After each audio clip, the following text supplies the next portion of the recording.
D'aquí 9 minuts seran les 10, fa uns instants que el Teatre Tívoli de Barcelona s'ha estrenat i a nivell mundial el nou espectacle de Joaquín Cortés. És la seva 10a proposta, la més personal de la seva carrera, als seus 48 anys.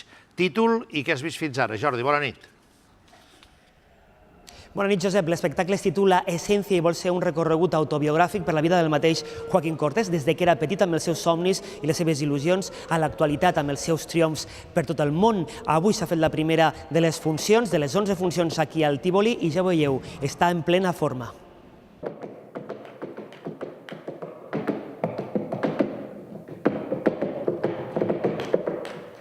I és que feia 3 anys que Joaquín Cortés no actuava a Espanya, amb la qual cosa hi havia molta expectació per a aquestes actuacions aquí al Teatre Tívoli. En concret, són 17 músics i 9 ballarines les que es poden veure sobre l'escenari i ell, lògicament, en el centre, en un espectacle que també reuneix alguns dels seus grans èxits a nivell mundial. Es pot veure aquí fins al dia 21 de maig.